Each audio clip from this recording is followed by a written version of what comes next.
He followed the whistling into the cornfield. He told himself it was wind in the stalks, nothing more. But the sound had shape, and it carried a tune the way a bottle carries a ship. It rose up from the edge of the north field just before midnight, thin and certain, 3 notes first, then a run, then a pause, that felt like a person making room for breath. The night in Story County, Iowa, was the kind that makes a kitchen window into a mirror. He stood with one hand on the sill, the other around a chipped mug, and the whistling kept at it, unafraid to be heard. Before we begin, tell me where you're listening from and what time is it there? This was late September 2015. The day had been warm, sky rinsed clean after a brief storm, gravel roads drying into their usual rattle. The farm sat 1.5 miles south of Nevada, east of the Skunk River, where it hooks like a lazy elbow. The corn had gone that heavy, dull gold that means the grain is ready and the husks are sick of holding on. In the house, the bedside clock down the hall said 11:52. On the porch, a moth bumped the bulb, reconsidered, bumped again. Merritt Dow listened and felt his scalp move, the way skin does when a memory gets up and looks at you. He had heard whistling most of his life, but not like this. His father had been a whistler when he repaired the sickle bar, when he checked the tension on the auger belts. His grandfather, too, walking the rows with a plug of tobacco and a tune older than the tractor. Merritt could place a tune by county if you gave him a night and a jar of iced tea. This one, though it didn't belong to any porch or station wagon, it had the small brightness of a fairground and the old soul of a hymn, mixed wrong on purpose and still somehow right. He set the mug down, pulled on his boots without bothering with the laces, and stepped into the porch light. The whistling came again, 3 notes that stepped down like someone walking off a train. He clicked off the switch. The yard went honest. The gravel drive was a gray river. The corn made its tinny rain sound whenever the breeze remembered its job. To the north, the trees along the fence line held their breath. Merritt had a habit of heading toward curiosity as if it were a calf out past the fence that needed fetching. He took the flashlight from the hook, the heavy kind with a rubber grip, and checked the batteries the way a person checks their pulse. He told himself this was neighbor trouble, or a kid from town testing bravery on a Friday dare. He told himself this was what the night does to grown men when sleep holds them by the elbow and then lets go. He told Dinah, the old collie, to stay. She licked once, turned in a tight circle on the porch rug, and stayed. He crossed the yard, past the big maple that had survived lightning by pretending it hadn't happened, and stepped onto the headland by the north field. The first row took him in like a store's door chime. The stalks were tall and dry, leaves bent into knives. The ground was soft from last week's rain and held his boot prints as if for reference. He waited for the whistling. It came from farther in now, or the rows had changed the way sound bends when it's forced to choose a path. He chose a path. He took row 18, the one that ran with the slight slope and the way water teaches roots to drink. His father had run the planter careful this spring, GPS straight when the signal behaved, by eye when it didn't. Row 18 should have held like a rail, the stalks pressed against his sleeves. The flashlight beam drew clean wood into the dark leaves, bleaching white, silk like old hair, dirt a puzzle of last year's husks, and this year's pennies of mud. The whistling stopped. He stood still. His breath sounded like someone else's in the mask of leaves. He tasted dust. He listened until listening felt like a rope he had to keep from dropping.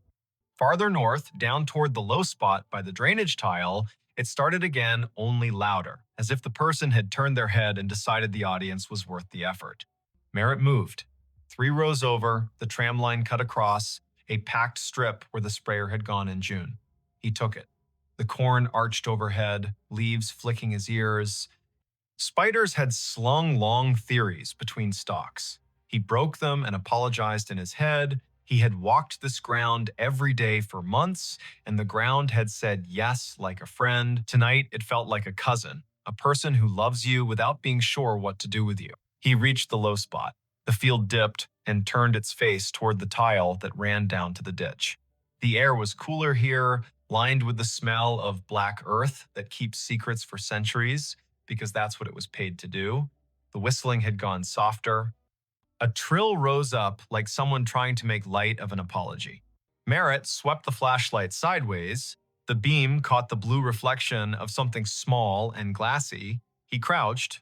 A marble. Blue, with a pale ribbon curled inside, half under a leaf. He touched it with one finger and felt the way glass feels when it learned patience waiting inside a pocket for its chance. He stood, and the beam hit another, green this time, lodged at the foot of a stalk. He put them both in his shirt pocket without thinking which pocket meant past and which meant present. "Hello," he said. The field appreciated the effort, if the small answering hush meant anything. He wasn't the kind of man who called out names into a place that did not have names to call back.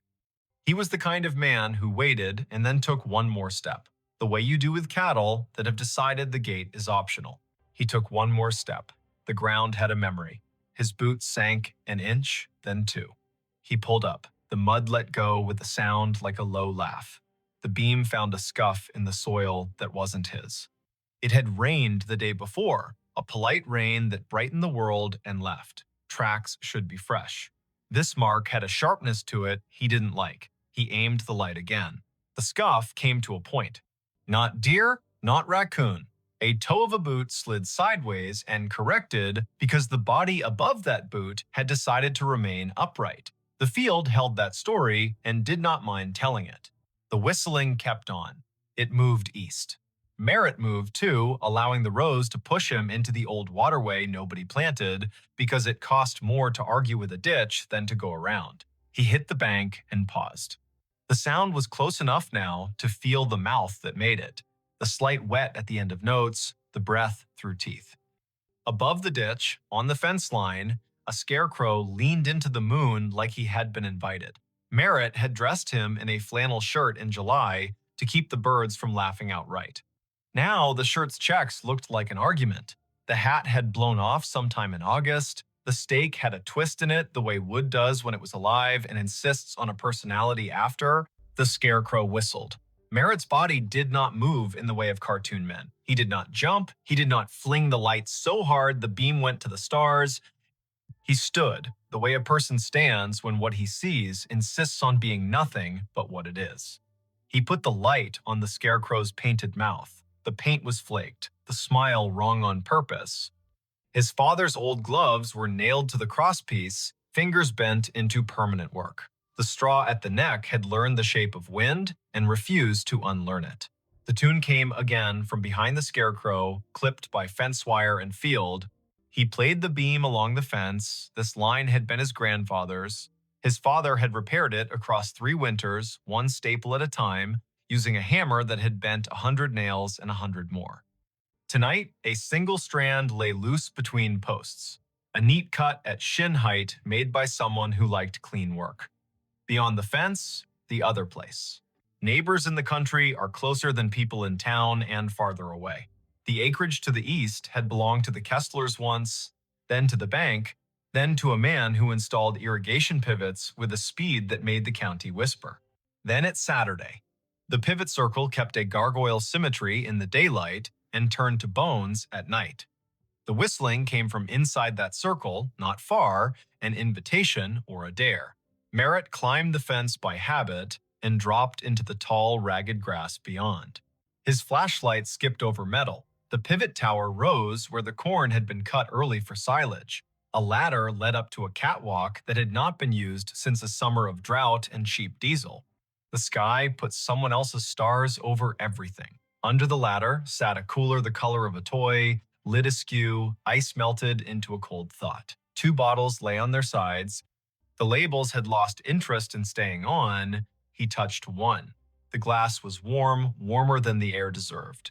He called out again, a different word this time. "Friend." The whistling answered with the same run of notes. He followed the sound around the base of the pivot. His light found cobs gnawed down to the spindle by raccoons with principle. He found a folding chair with only 3 of its 4 screws willing. He found a playing card gone into the dirt, face down forever. He did not find a person. The corn from the other side rustled, a polite cough. He turned.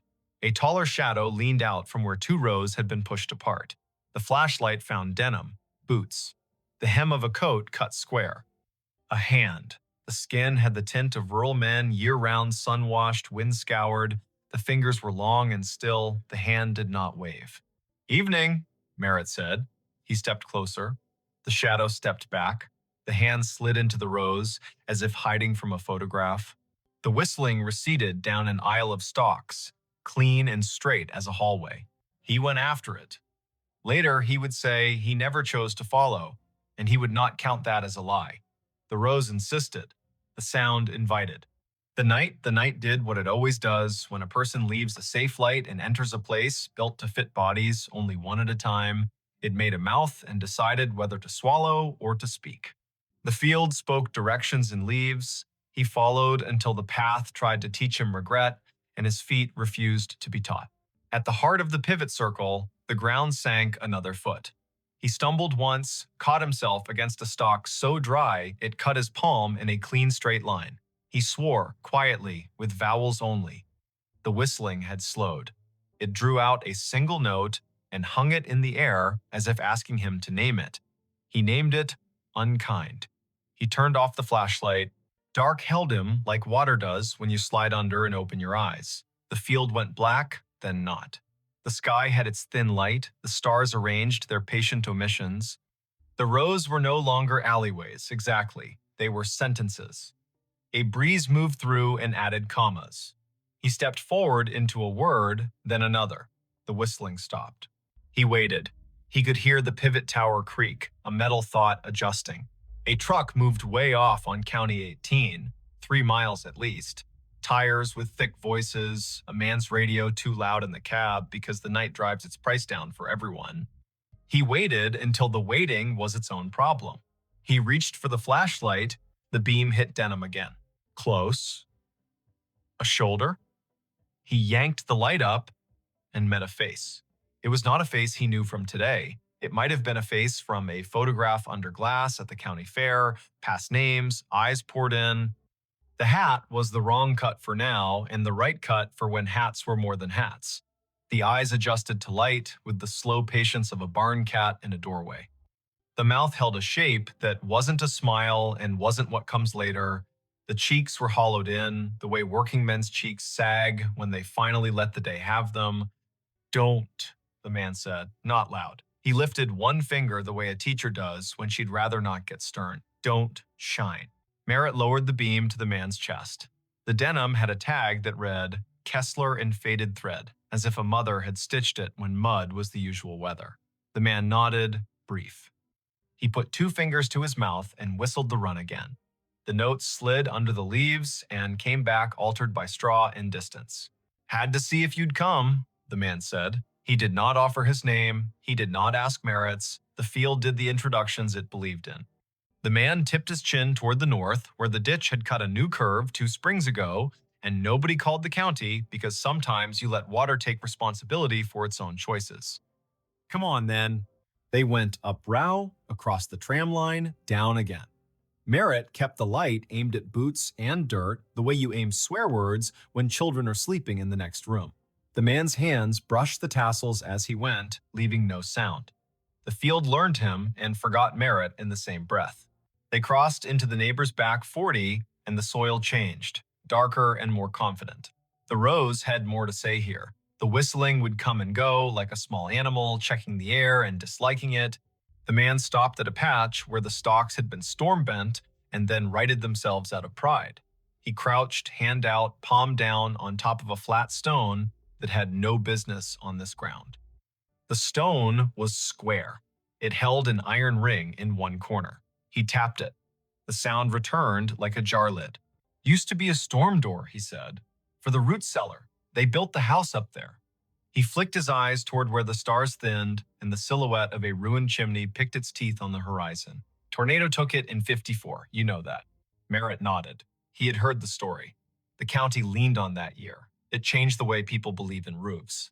3 days after, the man said, setting his palm to the stone like a pledge, "My brother thought he heard whistling here. We believed him because he was the kind of boy who told the truth, even when it meant he had to walk back and fix something. He followed it. Everybody followed it. Men with boots and women with cakes and ropes and tubs and a feeling of the back of their necks being breathed on. We pulled the stone up, we brought lanterns. It goes under like a snake down there. The cellar does. We didn't find anyone. No boy, no breath, just apples rolling because that's what they do when people die. Things keep their job anyway. We closed it back up. Weather put a shoulder on it. And now, he stopped. The whistling came, this time from under their feet.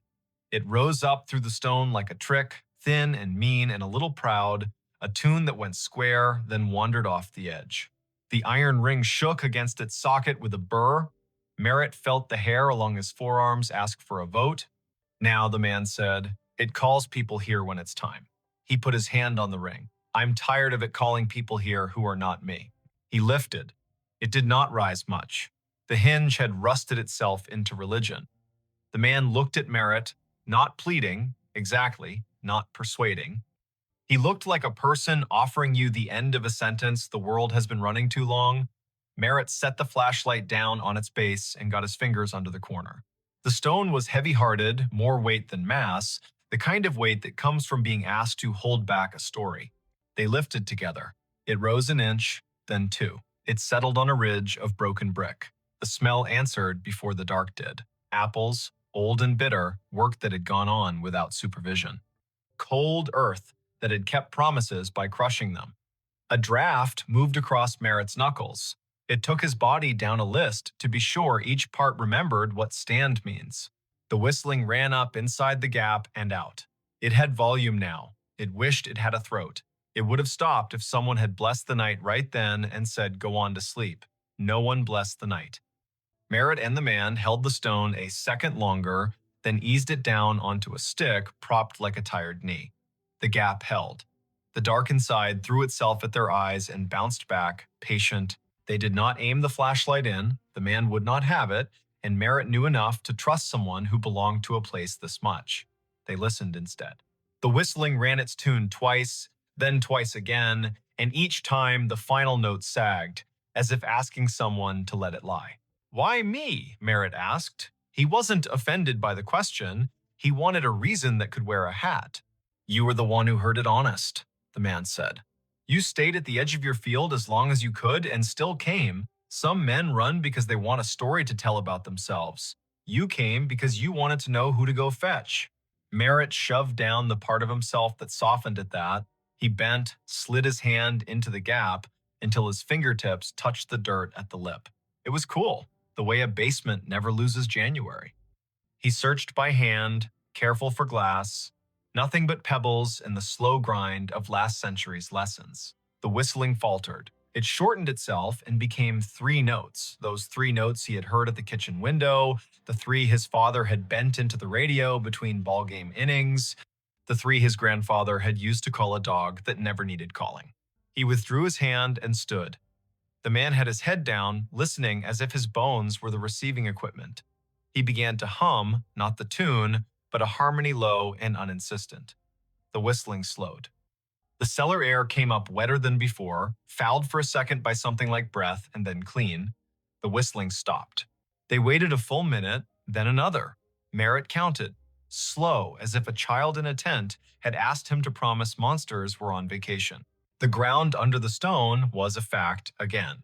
The man let his harmony stop, the notes settling like a bird on a line, and then choosing not to stay. He knelt and pulled the stick, and the stone met its ledge with a sound like a chest closing. Sometimes, the man said into the calm, it wanted an argument. Sometimes it wanted somebody from back then to say his name and make a promise. It wanted a mother crying on the dirt. It wanted men with rope because rope makes everyone feel helpful. Not tonight. Tonight you came and you didn't carry any of that. You just listened harder than the field wants you to. That's enough. They stood together in the rows until the night got bored with them and went to do what the night does in other places. The pivot sighed and remembered it had bearings, not opinions. The ditch water moved on its way, not fast, not slow, never wrong. A coyote put a sentence into the air and another answered, and both sentences agreed to end where they did. The man tipped the brim of a hat he wasn't wearing and turned back into the corn. His boots made no more sound than a thought that knows its limit. Merritt found his way to his own side of the fence. The cut strand had not healed. Fences need hands. He climbed and dropped into dirt he had paid for with 3.5 decades of rain and frugal Sundays. The scarecrow leaned the same way. His flashlight picked out a nail that had worked proud where a glove met wood. He tapped it back in with the handle, the small sound a hope. On the porch, Dinah lifted her head and thumped her tail twice. He sat on the steps and watched the sky unspool its last thin silk. The clock over the stove in the kitchen read 1:42. A local freight passed through town without asking anyone's opinion. The night had its usual old chair smell. Merritt took the marbles from his pocket and rolled them in his palm. He did not take them in the house. He set them on the porch rail, two small moons that decided to belong to weather again. He slept in the chair by the door with the light over the sink left on because he was still old enough to do what his father had done and still young enough to want a reason for it. In the morning, his neighbor from across County 18 pulled into the drive with the casual angle of men who do not use turn signals because everybody already knows where they're going. Otho Vale had the kind of face that had learned to tolerate sunlight and other people's plans. He stepped out, looked toward the north field, then at the porch where the marbles caught the first slant. He paused.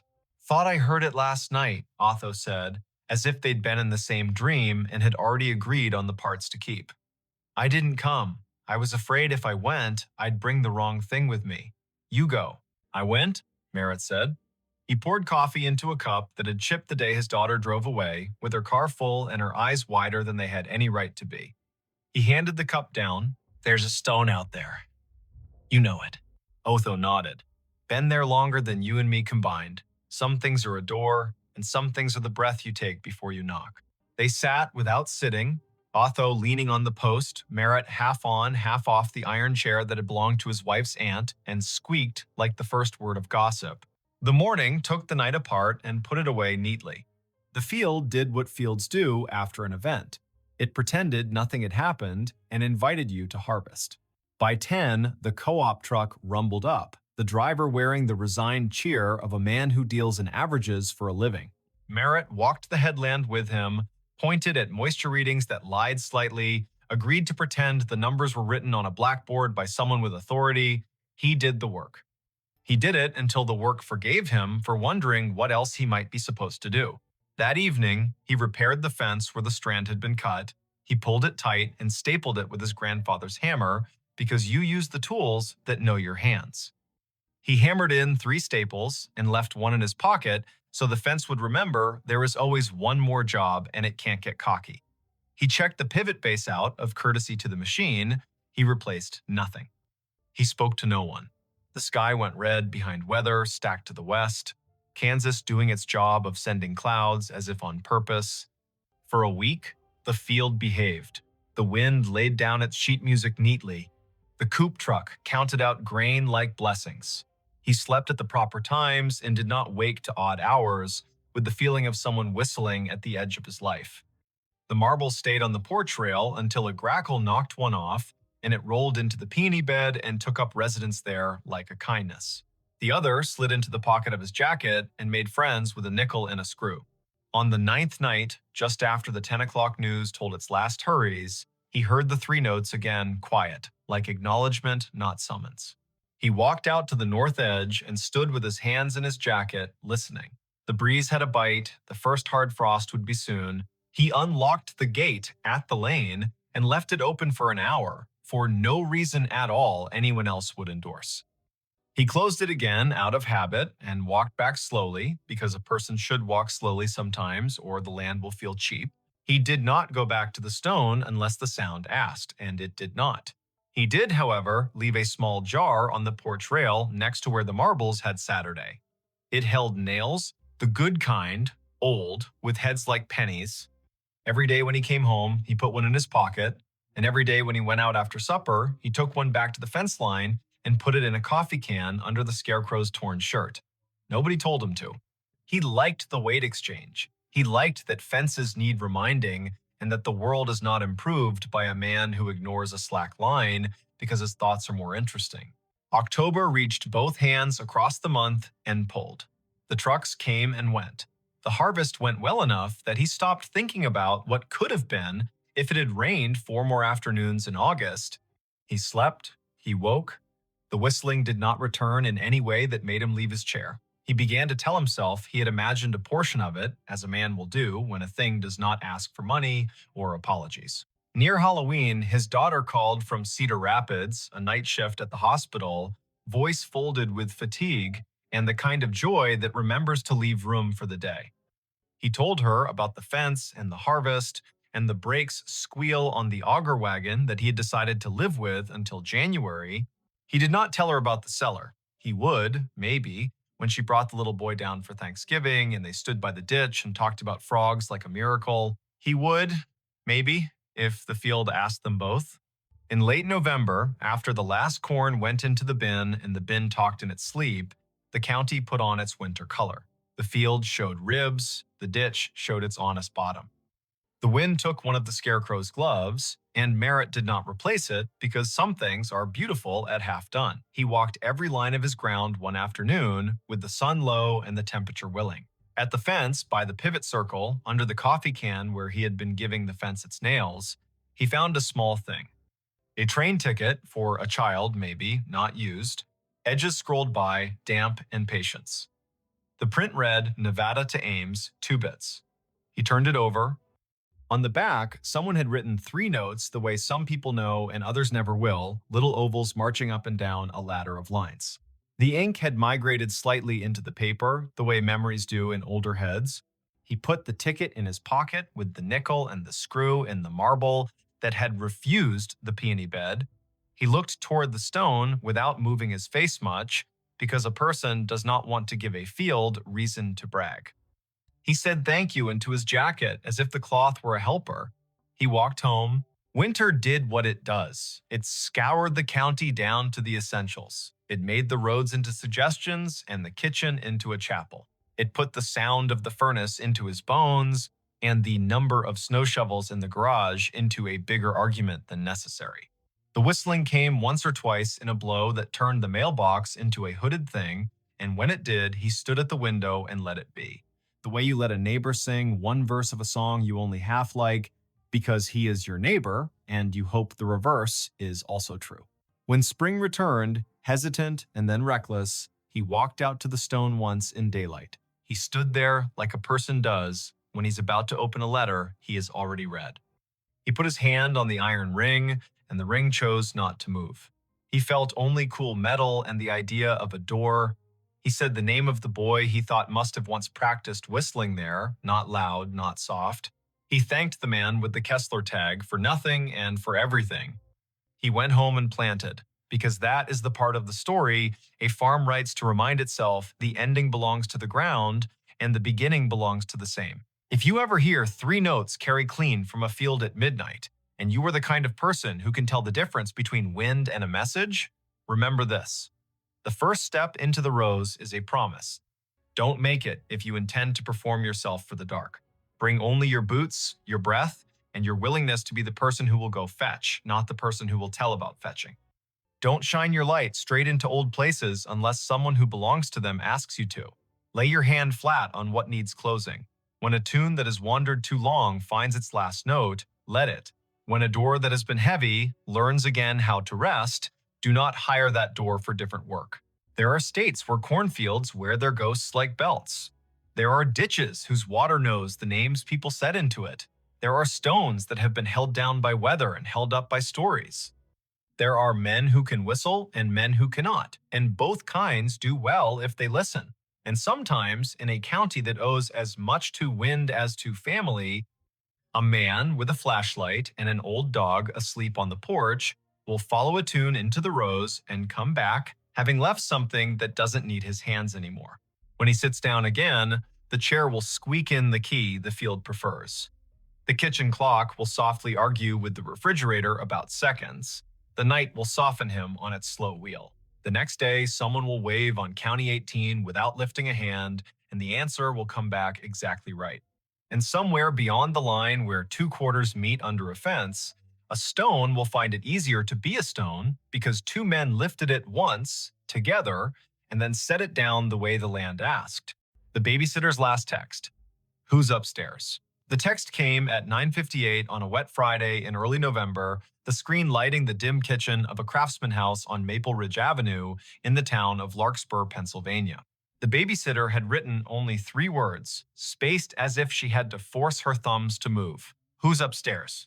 Before we begin, tell me, where are you listening from? And what time is it there? Her name was Ione Kestrel, a college sophomore who took evening jobs to pay for studio art supplies and a public transit pass to the city. She was a quiet soul with a quick wit, the kind of person who noticed the way rain made halos around streetlights and the way children's laughter changed when they grew tired. 2 kids slept under that roof that night, a 6-year-old boy named Briar and his 3-year-old sister named Lark.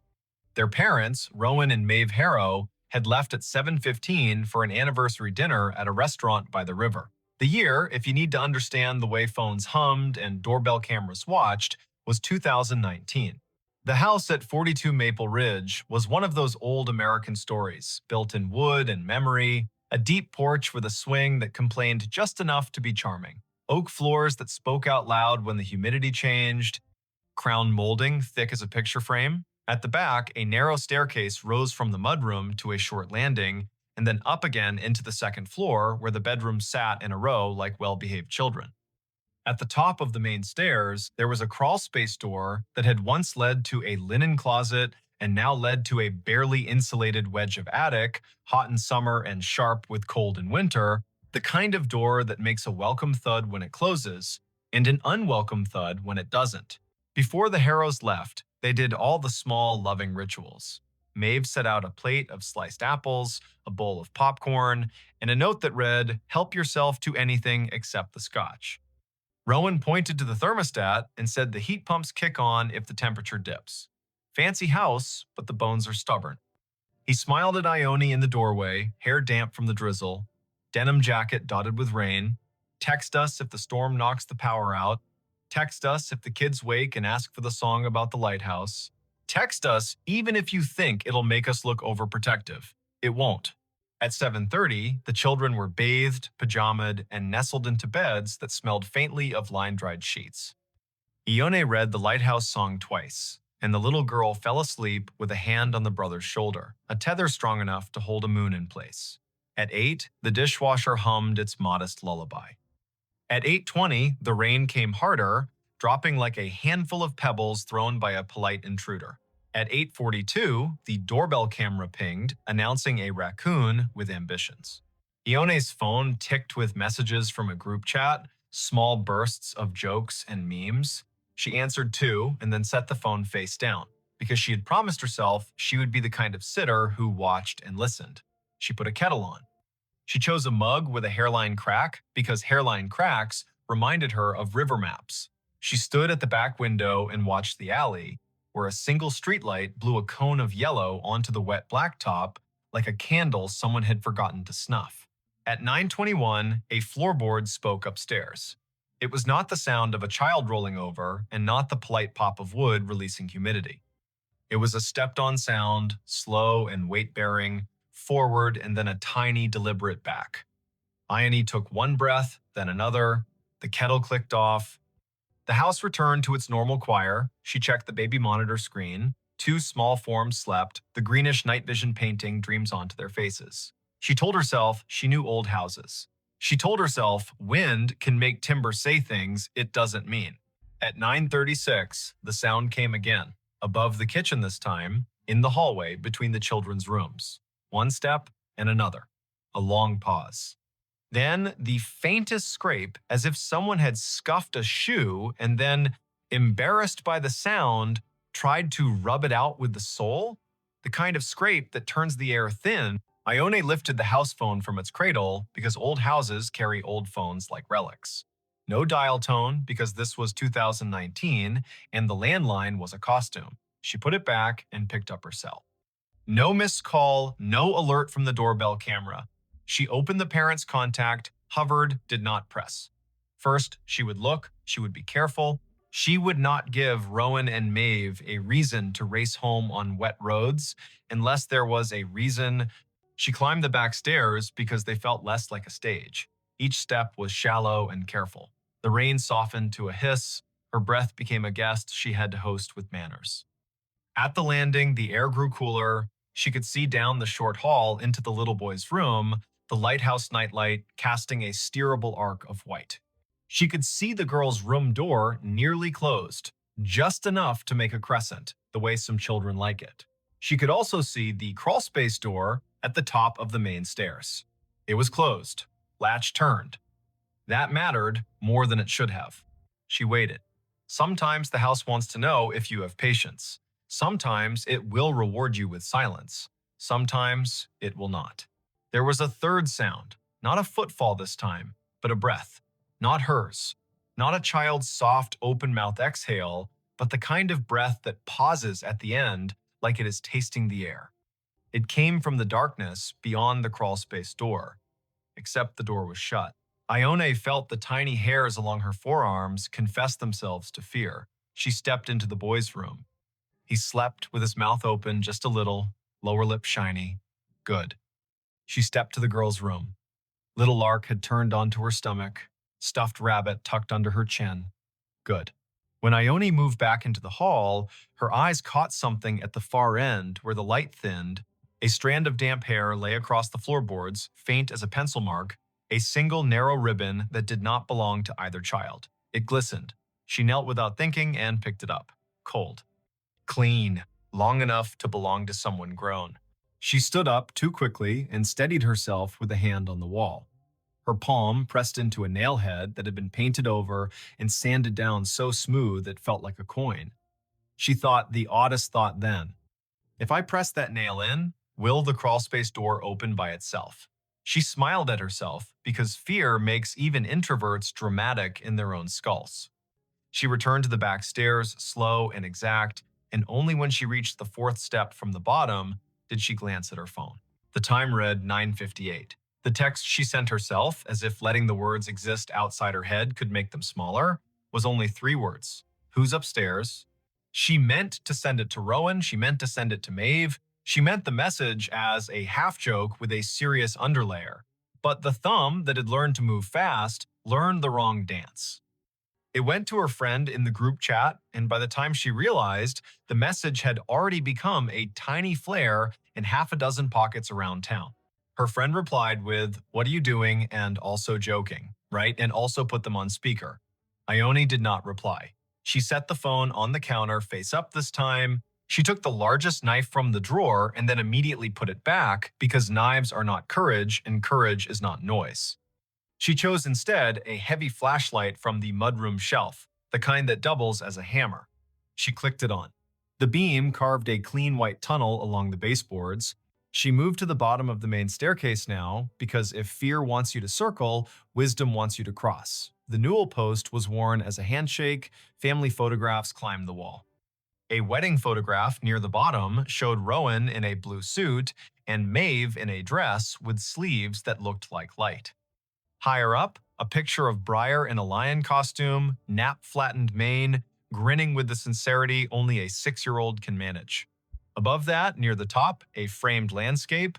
The glass reflected the flashlight beam like a lid. Halfway up, she paused. There was that breath again. Not a cough, not a snore. A breath like someone who had been holding still too long and had to remind their body to keep doing the automatic things. The sound came from beyond the last step, in the shadow to the left, where the crawlspace door Saturday. It was closed, latch turned. She aimed the beam at the brass. The metal showed a fog that had not been there a minute ago, condensation, from a mouth that had exhaled near it. She kept her own mouth shut because you cannot take breath back once it is out. The latch moved. It moved too gently to be gravity. It made the tiniest metal-on-metal sigh. Then it stilled, as if the person behind the door had realized they had announced themselves and decided to pretend nothing had happened at all. Ione's voice, when it came, was not loud. It was firm in the way a music teacher's voice is firm when she asks a child to stop tapping the desk with a pencil. I'm a babysitter. The police are on their way. If you are a neighbor who has made a mistake, this is your chance to leave without me seeing your face. If you are not a neighbor, this is your chance to decide to be one. Nothing moved, but the house did a small thing then. It clicked. A sound traveled through the baseboards from kitchen to parlor like a cricket chirp. The refrigerator compressor had kicked on. The world had not narrowed to only this door. She stepped higher. She brought the beam closer to the latch. She did not touch it. She watched a drop of moisture on the brass slide very slowly toward the handle and then stop, held by a force that did not want to be named. From the children's rooms, nothing. From outside, rain. From down the hall, a draft like someone had opened a mouth to speak and then decided not to. She took the phone, thumb shaking now not from drama, but from the body's strange understanding of scales. She typed 911 and the call went through on the first chime. The dispatcher answered with a first name and a county. Ione told that calm voice her name, the address, the fact of 2 sleeping children, the fact of a locked door with breath behind it that did not belong to the family.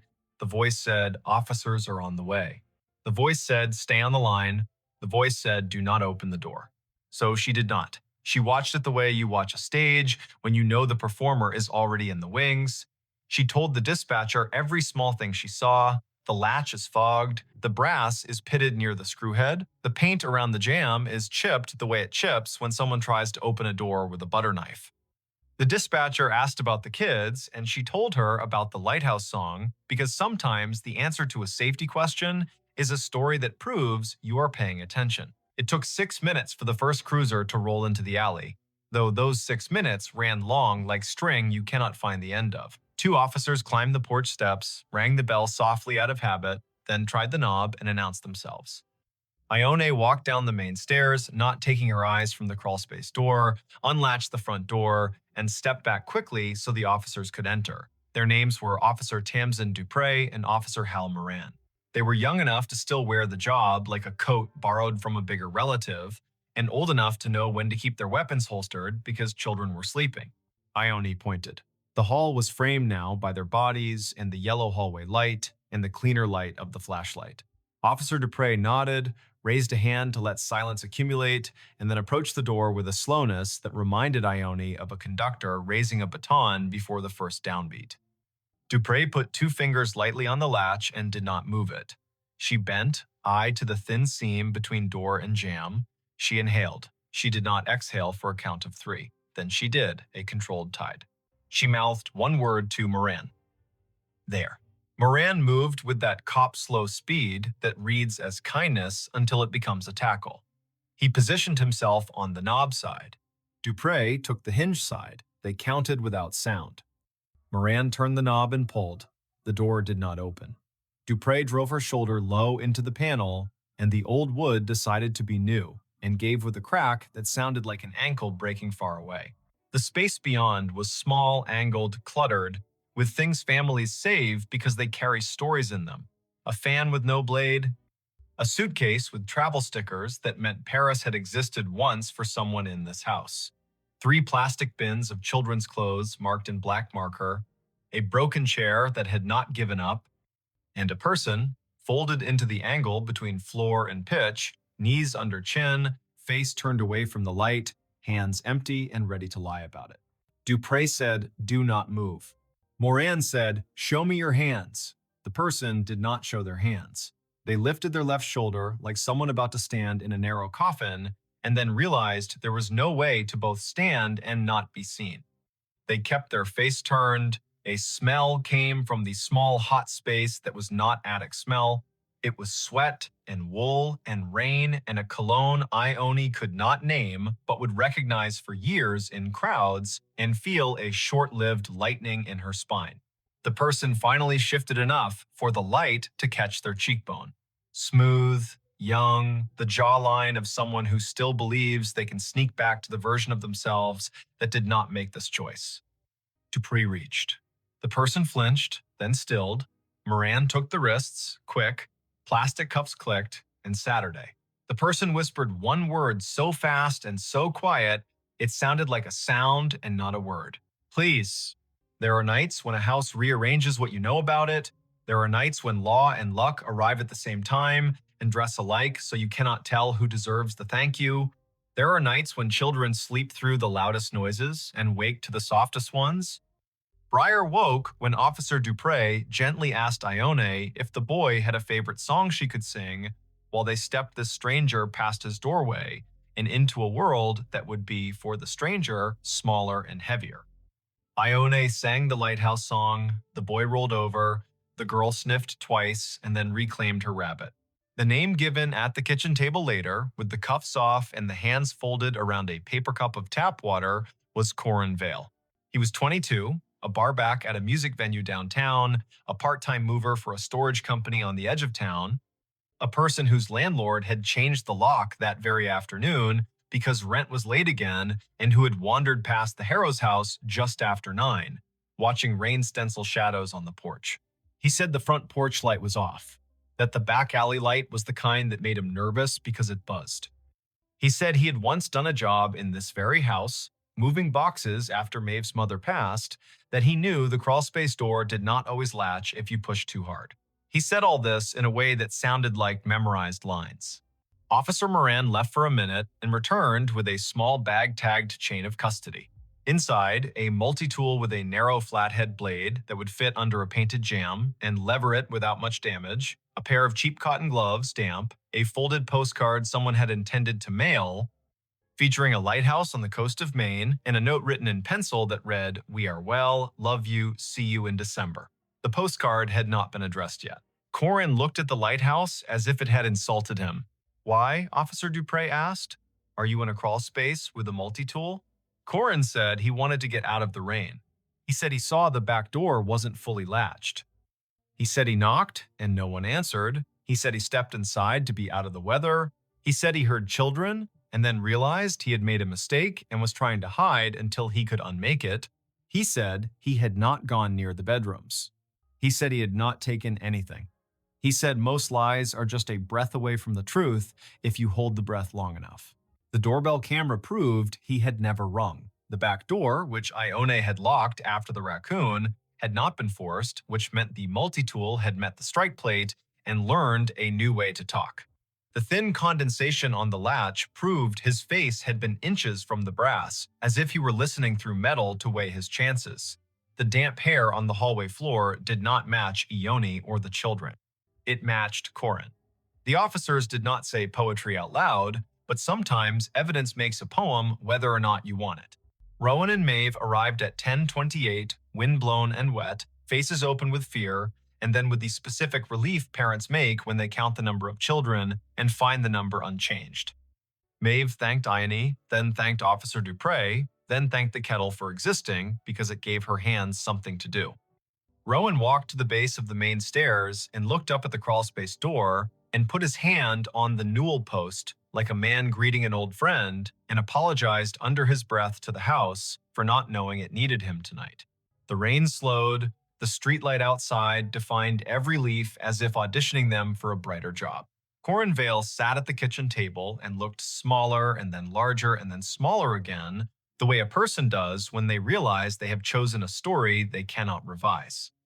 He asked for a lawyer then, as was his right, and the night shifted into a new shape with paperwork and phone calls and the sound of zippers on evidence bags. Later, after the officers had gone and the house had been put back in order with all the rituals humans use to convince themselves the world is knowable, Rowan stood on the porch and stared at the street. A car hissed by, tires whispering on wet asphalt. Somewhere, a train declared itself. He turned when Ione stepped onto the porch with 2 mugs of chamomile tea and the brittle, beautiful calm people make after the danger has taken its hands off their shoulders. He said thank you a dozen ways that did not use the word thank. She said, of course a dozen ways. That meant I am shaking on the inside, but I am still here. Maeve joined them, the porch light warming the edges of her hair, and the 3 of them stood in a small triangle like a warning sign no one else would read. When Maeve spoke, her voice had a new floor under it.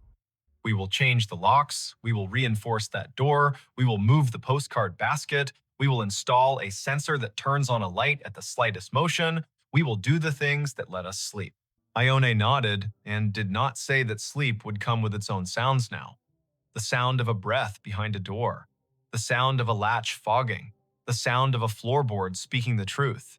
There is a detail the police report will not mention, because police reports must make simple lines out of crooked nights. At 9:59, after sending the text to the wrong chat and before calling emergency services, Ione leaned her forehead against the cool plaster of the stairwell for the space of one heartbeat. She whispered something that was not quite a prayer and not quite a promise. Okay, if someone is up there, I will not be the person who opens the door and invites them in. I will be the person who names the danger out loud. Sometimes that is the whole difference. Not bravery that charges, but the steadiness that refuses to be tricked into being polite to danger. The next morning, the November sky tried on a bland blue and liked it. The town of Larkspur went back to the work of a Saturday. Kids in hoodies kicked at leaf piles. The bakery line wrapped twice around the counter. A woman in a gray coat standing by the river thought the water sounded like someone ripping silk very slowly and wondered who she would tell that to. Ione slept past noon and woke to a peanut butter text from Maeve, which read in that shaky grammar of gratitude, "Come by for dinner anytime. And also, I found your denim jacket on the porch swing. And also, there will be pie tonight if you want pie." She smiled and answered with too many thank yous and one yes to pie. She showered longer than she needed to, stood still in the water in a way that made time into a warm curtain, then dressed in gently clean clothes that smelled like detergent and a future. When she stepped outside, the air had that crisp, crisp edge. That means the first hard frost has already visited and left behind a postcard of itself on every windshield. Maple Ridge Avenue looked like an old movie taught to speak color. She walked past houses that had their curtains open a little wider than usual, past neighbors who held eye contact just a second longer, the way people do when the story has almost become a myth and they want to remind themselves it is still shaped like a person. On the Harrow's porch, there were new screws in the latch. The crawlspace door upstairs had a length of wood screwed diagonally across it like a stern eyebrow. A small motion sensor had been installed in the hall. It blinked a polite green and then went to sleep. The kids were in socks, sliding across the floor, laughing the laugh that children make the morning after a storm when the yard is new again. Rowan handed Ione a slice of apple pie on a paper plate and said again what he had said the night before, but with the daylight, making his voice warmer. You kept your head, you called, you stayed steady. That is the whole job sometimes. We will tell people that part when we tell them the story. Not who he was, not what he said, not the smell. We will tell them you named the danger and didn't let it decide your speed. The town told the story in its own ways. The newspaper, which had been saved from extinction by a stubborn editor named Lita Quinn, wrote a piece with the careful headline, "Babysitter's Quick Thinking Leads to Arrest in Overnight Burglary Attempt." The group chat learned, gently from Ione herself, that sometimes jokes congeal into myths, and myths can be mean. At the music venue, a bartender wiped the length of the bar 3 times, then once more, then stopped. At the storage company, a supervisor stared at a stack of moving blankets and tried to add up what the numbers meant about people. There is not a moral here, sharpened so clean it can cut bread. There is not an ending where everyone claps and the house resumes being only a house. There remains a door with a new diagonal board and screws that will loosen over time and be tightened again. There remains a boy who will ask, on a night 2 weeks later when rain drums the gutter, "Can you sing the lighthouse song one more time?" And a girl who will say, not the part where the foghorn sounds, that part sounds like a giant in the crawlspace. There remains a young man named Corin, whose first court date will arrive with a sky the exact color of the alley light, and who will have to decide whether to say the word sorry to the ceiling or to the faces in the room. At 9:58 on some future night, a phone will light in some other kitchen in some other town, and a person will type 3 words spaced out as if their thumbs had to be convinced. Who's upstairs? If you are that person, hear this story as a map of breath. Name the danger, make the call, keep your voice exactly as loud as it needs to be and no louder. Stand where you can see doors and hallways. Carry light. Remember that a latch that fogs is a sentence the house is trying to say. Let the sentence finish. If you are listening from a city, may the traffic outside be ordinary and honest. If you are listening from a farmhouse that knows every creek by its first name, May the wind be the only guest tonight. If you are listening in a small apartment where the neighbor's footsteps already live in your ceiling, may you learn the grammar of each tread so well that the first strange syllable tells you exactly what to do. The babysitter's last text was a question pointed upstairs, but the real end of the story is how she answered all the other questions pointed at her. Will you panic? Will you try to be polite when the moment calls for clear? Will you open a door because silence asked sweetly? She chose no, no, and no.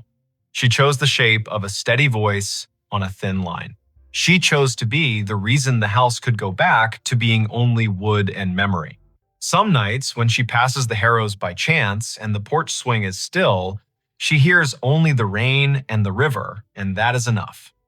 Some nights, she hears the old door upstairs settle as the heat kicks on and thinks, with a small smile, that even a house can be taught to breathe more quietly.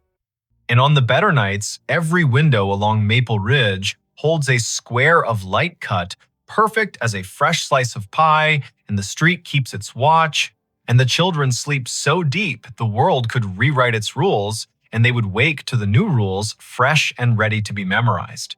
If that happens where you are, tell me when. Tell me what the air smells like. Tell me the hour, spoken slowly so the world cannot run away with it. Tell me if the latch on your upstairs door is dry and dull or a little fogged from someone's breath. Tell me if you are holding a mug with a hairline crack that looks like a river map. Tell me if the house has taught you any of its words.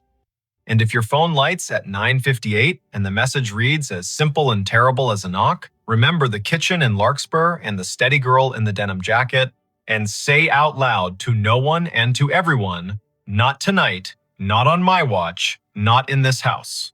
He found a staircase in the lake. It still goes up. He did not see the staircase until the wind laid the lake down flat, a high mountain stillness that came like a held breath. It was late afternoon on Fontana Lake in western North Carolina, where drowned hills wear water like a borrowed coat, and the concrete dam throws a cold shadow that teaches you to look twice. The drought had been long, stingy, the kind that draws shoreline back like a tide that lost faith. Ansel Rook, 39, a surveyor who liked boats better than offices, let his rented skiff idle and watched the pale slope of silt with its driftwood teeth. Then the light tipped, and a line of gray stone showed under the green, not random at all, steps as even as counted breaths, leading up from water toward nothing that should exist. Before we begin, tell me, where are you listening from, and what time is it there? That October, 2022, the Smokies stood sharp against a sky the color of rinsed linen. The air smelled of leaf duff and gasoline and the faraway tang of rain that was always a rumor this year and rarely a fact. Ansel had driven out from Bryson City after lunch with a paper cup of coffee and a coil of measuring tape because the county had asked for photos of exposed foundations along the North Shore. The maps they kept were honest but out of date, and the lake was telling different stories every week. He wore a windbreaker the color of old blueberries, a hat with a frayed bill, and the face of a man who does not mind being alone if the work has edges. He cut the motor and drifted. The steps began in green water a little deeper than a tall man's reach, the lake clear enough in that pocket to show the top 3 treads before light blurred into bottle glass. They continued above the surface, slick with algae at the line where water had been yesterday, then dry, then dusty, another dozen risers marching toward a slash of bank where saplings clawed at loose dirt. There was no porch, no house, no landing where a hand might reach for a knob, just a staircase that went up and then kept going as if the air were a hallway no one had told it how to be. Ansel nosed the bow toward the steps and let the skiff kiss the lowest dry riser. The hull made a hollow sound he heard in his knees. He stood, tested his balance, and stepped onto the first stone. It held. He took another. The risers were a hair shorter than modern code, built for legs from a different century. He climbed 10, then 11, then 12, a little more than a story, in a house that had learned to take weather as a sermon. He stopped where the steps met an absence and laid his hand on the sidewall that ran up either side like bones. Mortared fieldstone, careful work, the kind that starts with winter in mind. He looked back. The lake held his boat like a hand holds a toy. The dam stood off to the west, all angles and utility, its face unreadable. A loon called once far out, the syllable slanted and old. The stare made no answer, and that felt like an answer. He took out his phone. No signal, which is how stories get their chances. He knelt and ran his fingers over scrape marks in the treads where feet had once taught stone to be polite. He brushed silt from a riser with the cuff of his jacket and uncovered a line of letters someone had cut with a chisel and a spare hour. Willow Gap. The name felt right in the mouth. The steps had belonged to a place on a hillside that no longer agreed to exist. A truck rumbled on the scenic road above the tree line, then faded. Ansel stood. He is not a dramatic man, not a man who says the word haunted when the word history will do, but he felt a little movement in his scalp when his boot tried the next tread up and met nothing it could trust. He lifted his foot and set it again, and the soul found purchase on air as if stone continued in a material too stubborn for his eyes. He could feel something there, a resistance like the way a field of grass resists when you try to step through a place where deer have passed and the stems remember. He pressed. His weight held. He let it go and stepped back, heart knocking once, but not twice. He stood on the stair where real ended and whatever else began. The lake lapped below, measuring the hull against rock. A red maple leaf came down with dignity, landed on the seventh riser, and considered the long work of becoming loam. Ansel took a breath. He is a man who trusts second looks. He took one. The lake belonged to a body of stories people in Bryson City tell clean over pie. When the Tennessee Valley Authority flooded the valley to build the dam in the early 1940s, the town of Proctor had to move. Houses went down to foundations, barns left prints in the earth like giant hands, cemeteries were dug up with care and moved with ceremony, and some say not everything went where it should. On low years, people found stairs and walls, school steps, a chimney with a name carved into a cornerstone. On foolish years, people tried to steal the past, and the mud stole them instead. The county kept a list of places not to be brave. Ansel is not brave. He is patient. He walked back down to the skiff and dug out the coil of tape, a pencil, a stack of flagging ribbon. He thought of calling the park office and decided instead to take his measurements first and be useful with facts. He worked the way surveyors work, lengths and levels, muttering figures under his breath in a rhythm that kept the mind from dramatizing. He wrote Willow Gap on a page and underlined it softly with the pencil because the stone had asked. He measured tread depth, rise, total run to the bank, distance to the current water line, the angle of the bank above the last step. While he worked, a wind came from the east and pushed the surface into a skin. The steps looked less sure then. He set a small cloth bag at the foot of the first dry riser, full of pebbles and a coil of bright ribbon, because people in the mountains know that small offerings are not foolish if they help you think straight. Halfway through, he heard a bicycle bell, clear, bright, a single ring. He straightened. The sound did not belong to a road. It had the roundness of a thing sounded in an open room. He turned his head the way animals do when they want to aim an ear. The bell came again, faint, then a child's voice without words, the way children announce themselves to their own day. The air held it and gave it back. Then nothing. He called out a simple hello. The sound folded into the trees and did not return. He is not the kind of man who says names into a lake, so he went back to his numbers and let the bell be a sound that remembered and moved on. At sunset, he drove back to town. He did not mention the staircase at the diner because new stories grow better if you give them a night to decide their shape. He took his notes to the tiny desk in his rental and drew the thing. He wrote in the margin a line that was not part of any job he had ever been paid to do. The stair goes up past stone. The next morning, the lake wore a fog that fell in slow exhalations from the coves. He put the skiff in early, coffee in a thermos that had learned to keep secrets. The staircase waited. He climbed to the place where his boot had found air the day before. He lifted his foot and pressed again and met the same soft resistance, like cloth pulled tight across a doorway. The fog gathered and thinned. The lake stretched one slow muscle.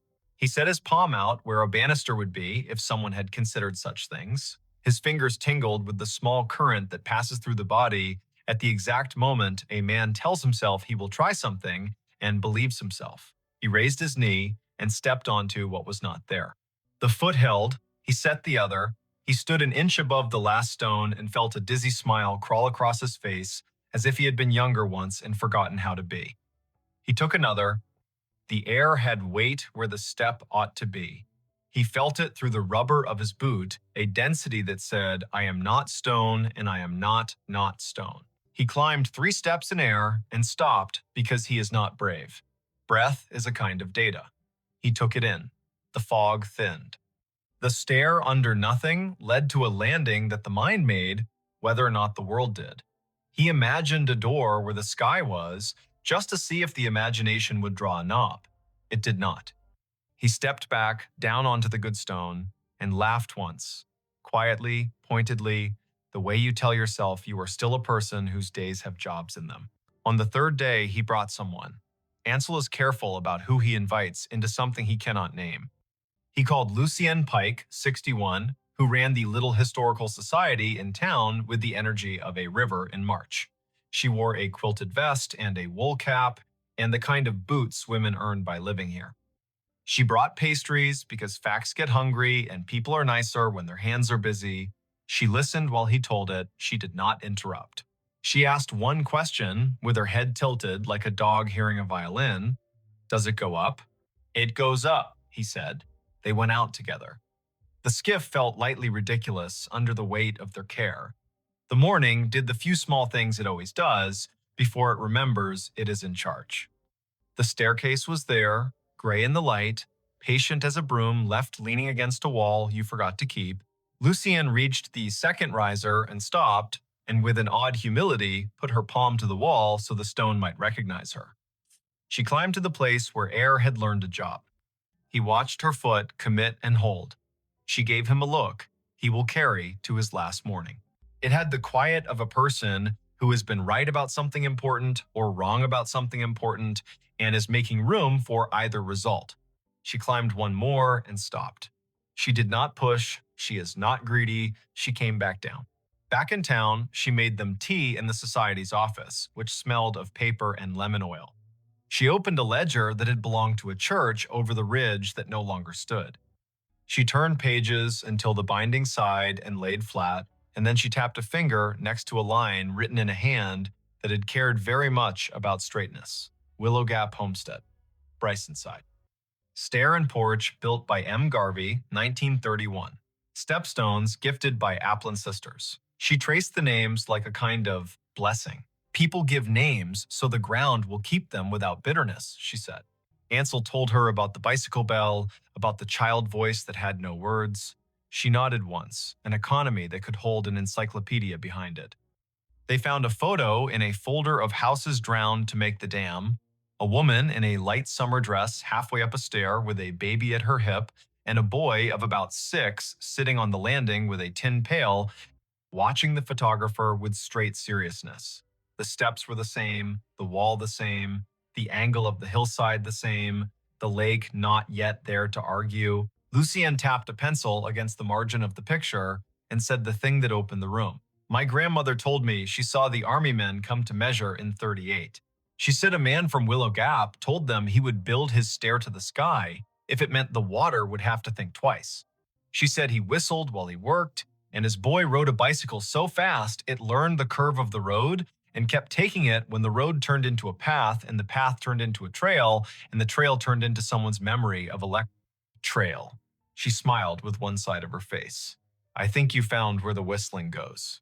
That night, Ansel dreamed slow water and a boy's bell moving away just fast enough to be allowed. He woke before dawn with rain, finally practicing its lines on the roof. He left the boat on the trailer and took the road along the river to the dam because seeing the thing that made the change is sometimes a cure. The dam looked itself, muscle and worry. Men in hard hats wave the way men wave when their hands are busy with ladders and they still have manners. The sky had put its gray coat back on. The rain lasted 2 full days. The 3rd day broke open into a light that could make a shuttered room reconsider. He took the skiff out at noon. The lake had risen a hand's width and drawn a green lip on the lower steps. He climbed again. The air steps remained, not drowned by a little more water, not meek. He stood on the third invisible tread and spoke toward the place where a door might be. Not loudly, not foolishly. "Hello," he said. Then, because the air had made him braver than he ought to be, he added, "I can bring your names back to where people can see them." The lake answered the way lakes answer, by being present with everything around them without offering comment. He sat on the fourth stone step and ate the pastry Lucienne had tucked into his pocket, as if she had known he would forget to eat. He tried the air with his palm again and felt, for just a fraction of heart rhythm, a shape moved across it that was not his hand at all. The story traveled the way stories travel when they are useful. Not online, not yet. In town, over paper cups, in line at the post office, at the walk-in barber with the fish calendar 3 years behind. People gave him their versions.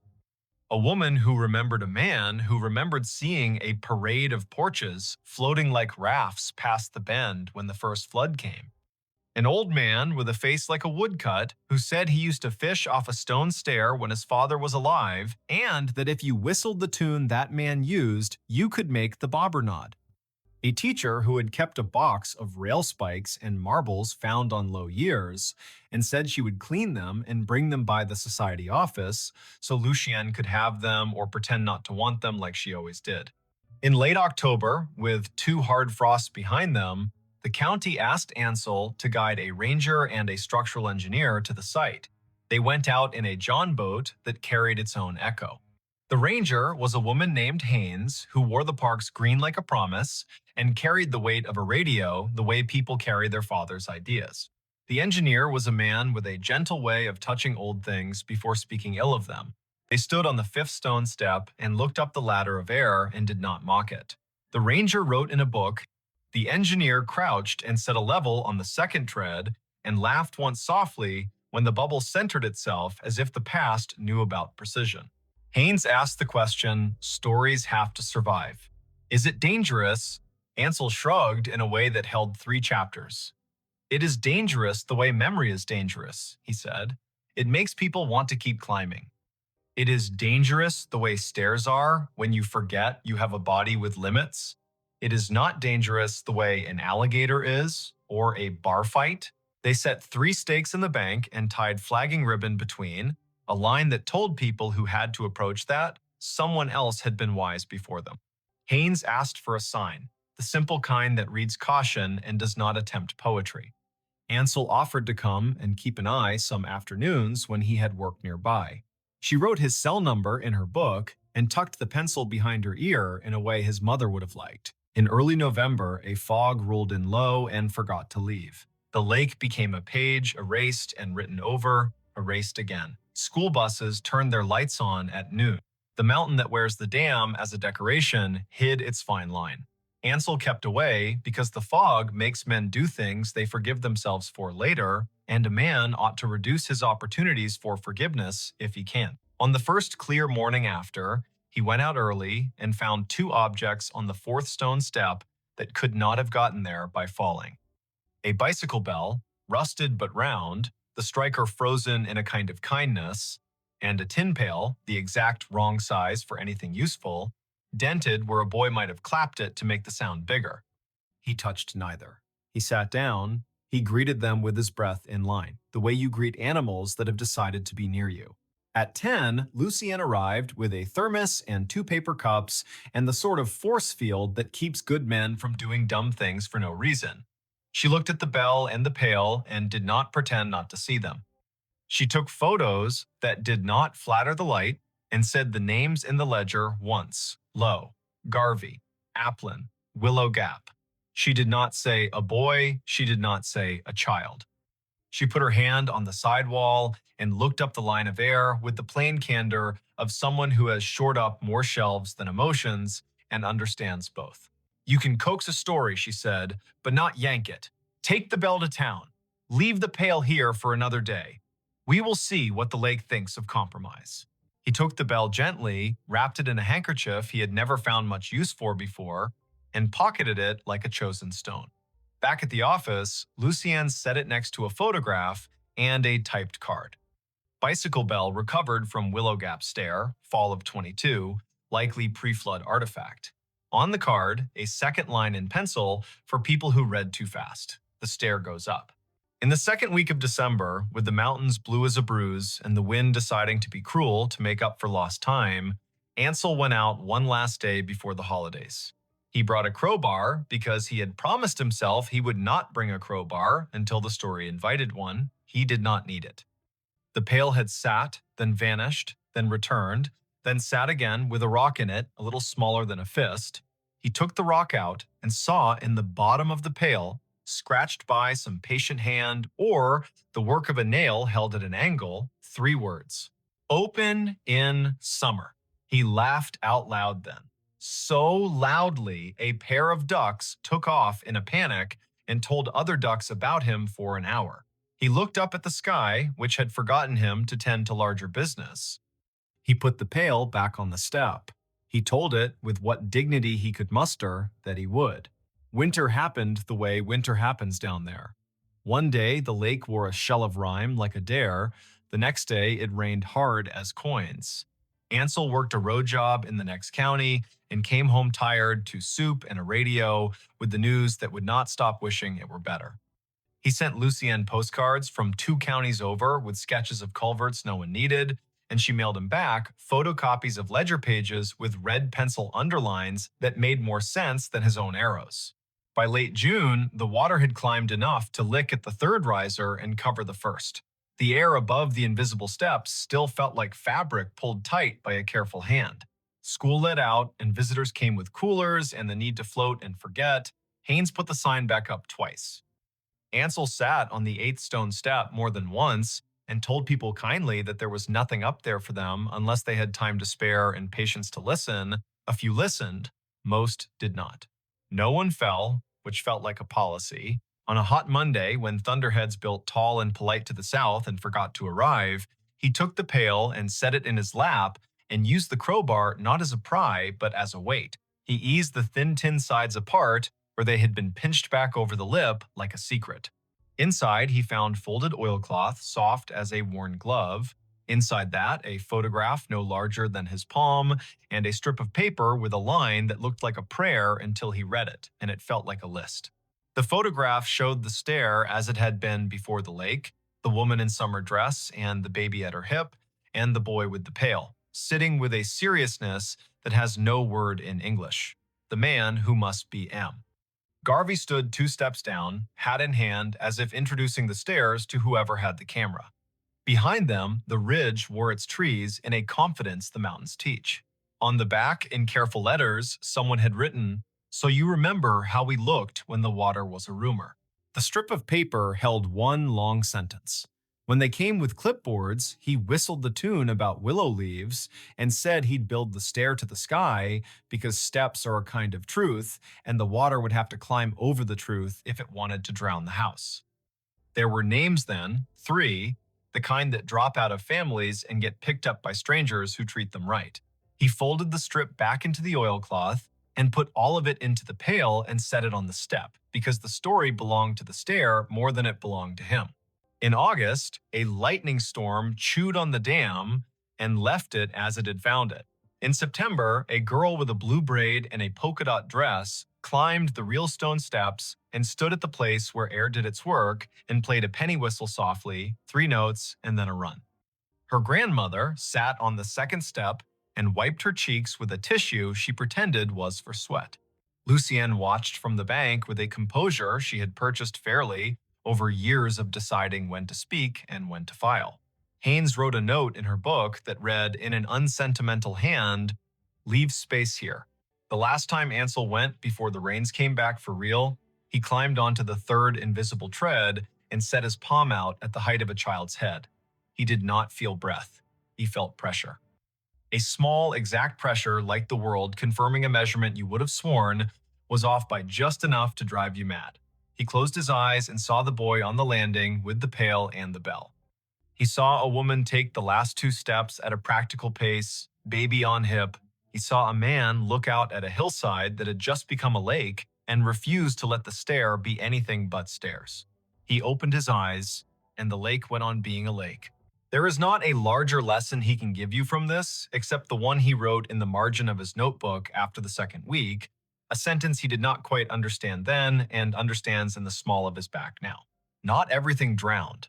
Some things learn to keep their shape in the air and wait for your foot. If you go to Fontana when the water is down and the wind minds its manners, you can find the stair if you ask the right person and you promise not to hurry. It will be there the way durable things are there, honest about their age, unwilling to entertain your stunts. You can put your boot on the third step and feel something that does not owe you an explanation hold you anyway. You can look up at the sky and decide there is a door or decide there isn't, and the stair will permit either decision. You can listen for a bicycle bell and you may hear a loon instead, and that will be enough. If you tell the story afterward, tell it the way lakes prefer, with pauses, with dates spoken out loud so the years remember they are not just numbers, with names because names weigh the right things down. Say Willow Gap, say Garvey, say Applin, say a boy, though the paper does not give him to you. Say a woman moving with a baby on her hip and a list in her head and a refusal to shame the stairs with panic.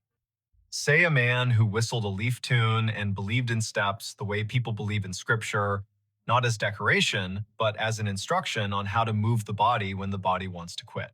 And if you find yourself on a day when the wind drops and the water stills, and you are offered the choice to test a step that does not belong to stone, ask your breath first. Make it even.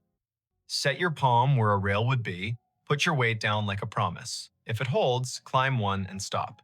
The air prefers people who do not need to conquer it to feel tall. Leave something small on the fifth step. A ribbon, a marble, a bell that waited in a drawer too long. Walk back down and let the day close the drawer. The stair will keep going up whether you are there to witness the miracle of plain persistence or not. That is how some things survived the flood. They decide to be their own house. They decide to be the part of the house you cannot drown.